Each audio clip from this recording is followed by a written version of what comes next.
Welcome back, AI curious folk, to AI Ramblings, episode 61. I'm Michael Parekh, your human AI guide. And today we have a lot of interesting things to talk about under the theme of the grind for the top two AI companies, OpenAI and Anthropic, as well as SpaceX, which we'll talk about on another show. It's getting harder. They have to continue to relentlessly execute on their product improvements, but this time for two audiences, not just for their main customers, the developers, but also to Wall Street, who's going to be looking at all the ways the I's are dotted and the T's are crossed as the prospectus for all these filings get available. And they're going to watch all of this very closely because the stakes are very high. Each of these companies is targeting $1 trillion and higher market valuation. But let's get back to the grind. First up is OpenAI announcing its AI model against Mythos from Anthropic. That was codenamed Spud, and it's no potato. It's GPT 5.5. And by all indications, it looks relatively competitive, especially on the all-critical coding front versus Anthropic's runaway hit Claude Code, and then Claude Cowork on top of it, which is the broader productivity app for the rest of us. So that is the good news that OpenAI did launch this. They have a number of other things in the works. They just also announced something called Clinician, which is a specific version of the product for the healthcare industry, and they'll have a lot more along these lines in terms of little variations. But this is the big one for now, and Wall Street, alongside the developers, are going to look at this. Developers, of course, how does this rank with Anthropic's latest 4.7 release before Mythos? Remember, both of these models were made available first to large companies, the government, etc., to make sure they're adjusted, their infrastructure for any cybersecurity risks from these higher performing models. And so these things are going to be available more broadly, presumably, over the next few weeks and months. And developers will be slicing and dicing them against benchmarks. They'll be looking at how they perform on a variety of tasks, especially on the all-important coding task, which OpenAI obviously has its Codex product that's built on top of these models and chatbots and so on. So this is a key development today. And I wanted to point it out only also because Anthropic is not staying still. They introduced 4.7 a couple of days ago. They also announced Mythos, which will be rolled out broadly. So these two companies are the two lead horses on the race going around the lap all the way to their year-end IPOs. And the Wall Street on that side is watching closely as well. The second event I want to highlight is that both companies are going to be working hard to execute through just teething pains. The problems of big demand versus limited supply.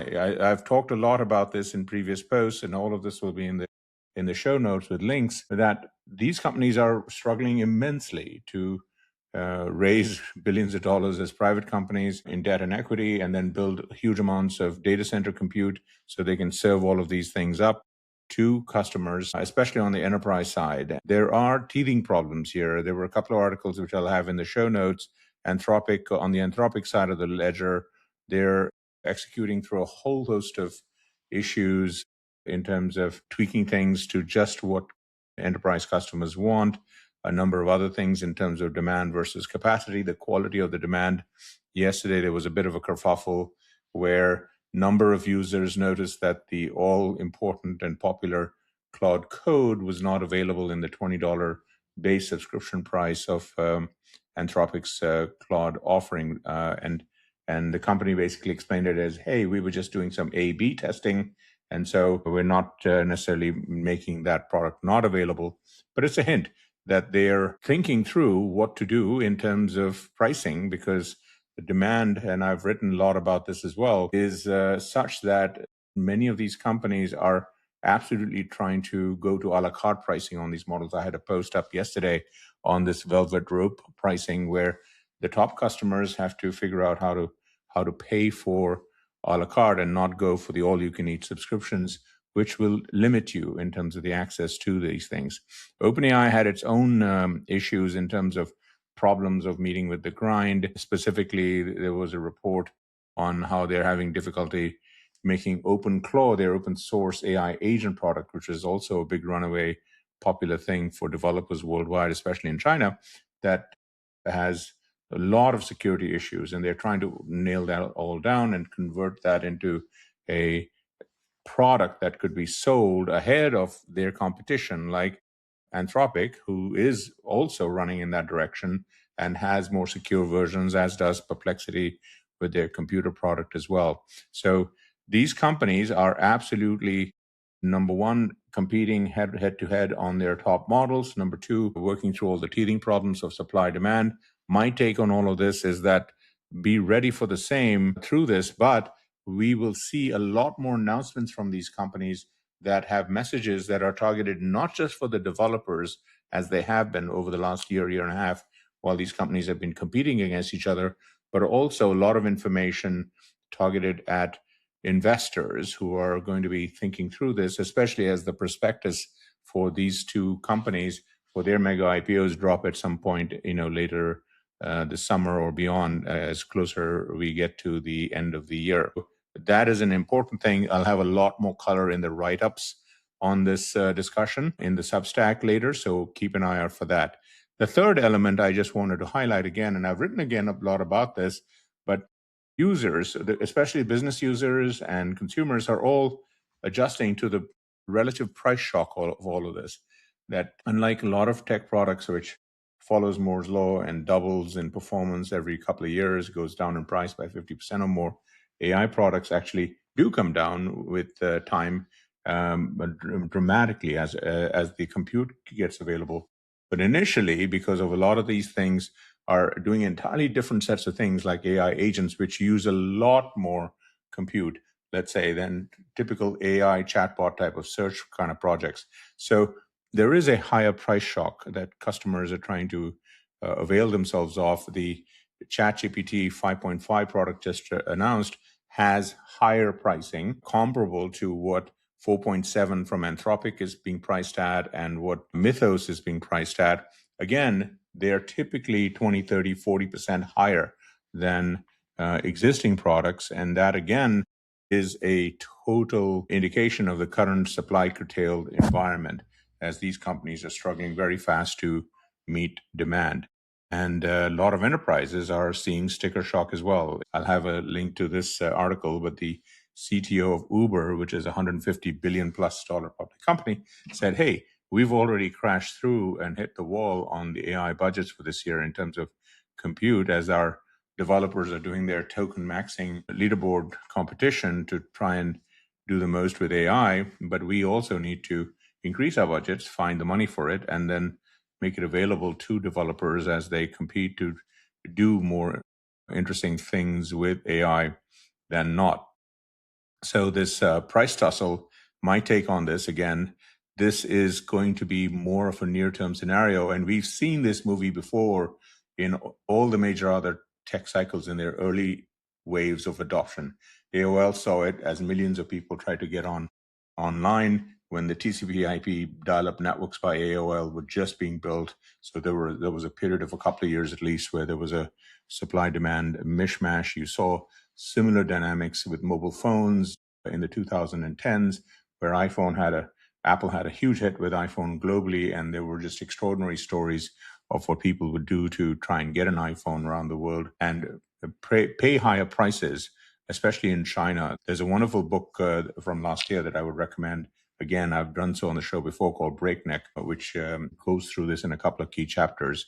Most people don't have a sense of this yet, but we're seeing that environment, and that will continue into the next year or two, especially as these companies are also trying to dress up their financials to make sure that Wall Street knows that, however they price this, subscriptions, a la carte, etc., that they can have comfort in the models basically showing strong progress on revenues and margins, in addition to the spending that these companies are doing, obviously, to build the AI compute in just extraordinary volumes, as I've talked about. Today's Mag 7 companies in the top two AI companies are looking to spend more than $700 billion this year alone, and that number is going to go up on AI compute. And a lot of this is going for the latest and greatest models along these lines and do all these cool AI agent kind of stuff on them as well.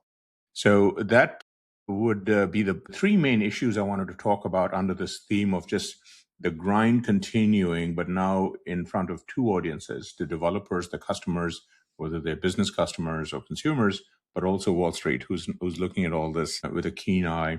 And that is applicable not only for these two companies that we've talked about at length today, but also SpaceX, which has the mother of all meme stock IPOs, as I've said, in terms of SpaceX XAI.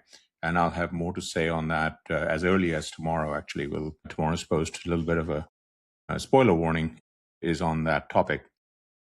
Okay, that takes us to the Gadget AI issue of the day, and there was an interesting article written by David Pierce, who's an editor at large at The Verge, one of my favorite tech writers, and he assesses Starbucks app, which for many of you and for me has been a go-to app for daily coffee purchasing for years. In fact, before all this AI hoopla came about, the Starbucks app was probably the biggest, most successful app in the US relative to these kinds of things being used for AI commerce in China. Starbucks was the one app that had 20-30% or more of the daily shopping activity on the app digitally that was assisted with a little bit of machine learning type of AI, not today's chatbot AI. Well, Starbucks now apparently has integrated ChatGPT in the app, and the results, as discussed by David Pierce, are relatively hilarious. I would recommend reading the whole article. It's just the trials of this thing, and it just shows you how early days all the companies, the biggest and the best ones, I mean OpenAI from ChatGPT, Starbucks, they have to really figure out how to make these functionalities of probabilistic AI really work in deterministic apps like Starbucks, where the customer knows, whether he or she wants a specific type of beverage, just wants to order it and get through it. And then the ChatGPT layer is trying to interpret things on a whole bunch of other dimensions and slowing things down. There's a hilarious bit in here where literally ChatGPT runs into a pricing limit of David's subscription, that he did not have enough tokens for the higher end AI functionality in the app of Starbucks, and it literally downgraded him down while he was using it to get some coffee. And that results in hilarious, in hindsight, results of this. So basically, again, what I'm highlighting here is that this business of AI being productized into daily apps, into daily gadgets, etc., is a long road.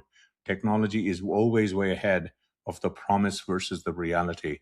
And this example on one of the premier shopping apps, Starbucks, using one of the premier AIs, or ChatGPT from OpenAI, is symptomatic of how early we are in this picture. So just wanted to highlight that as my AI gadget read for the day, which takes us to our closing questions from listeners and viewers. And related to the shopping question, one of the questions that caught my eye was, have I seen any compelling AI shopping examples on mainstream shopping sites like Amazon, etc.? And my answer at this point is no. I mean, Amazon does its usual thing, which is, if you're looking at this, you may look at these other things that other people have gotten, that sort of thing, and compare it to my previous purchases. But the kind of things that we really would expect from AI down the road is very early, and that has not yet been baked into these sites, either on a primary basis within the functionality of these sites or with any of the third-party things that they're trying to offer, which kind of ties to the second question that I saw actually from the same listener in this case, was, have I seen what is the most unexpected positive AI-generated feature that I have seen? And ironically, it actually comes out of my experience with TikTok, which I've said many times, I use that on a regular basis daily. And TikTok, I think because of their For You page algorithm, and they've really leaned hard into AI in shopping, not just for TikTok, but for its parent ByteDance's businesses in China, where AI guided shopping is much further ahead. The centralized algorithm actually is a lot better on TikTok, for instance, than its counterpart US companies. So I have been consistently surprised by the system taking signals from things I've watched, etc., and pitching me creator-driven e-commerce gadgets that they want to sell to me via AI. And that's been more on the spot than not. Despite the fact that I've been impressed by their AI, I will say for the record here, I've not bought a single thing on TikTok. Part of the issue is trust and convenience issues from services like Amazon. I'd rather wait for these features to show up on services where that trust component for me is higher than on a TikTok, etc., where you're going direct P2P with the direct seller, etc. And there are a lot of uncertainties you take on as a result of doing that transaction. So that would be my answer to the question of AI in shopping, which is a continual work in progress for the industry across all of the constituents and parts. So that basically wraps up for this AI Ramblings 61.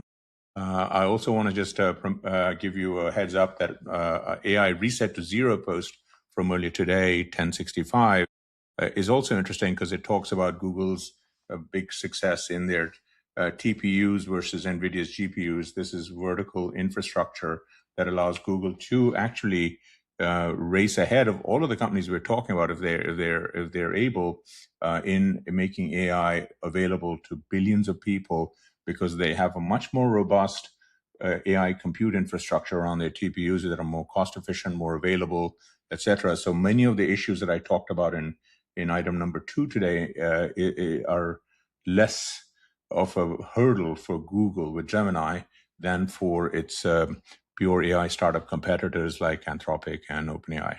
So do take a look at that if you want more detail on this. And then thank you again for joining us. We'll see you tomorrow on episode 62, and stay tuned.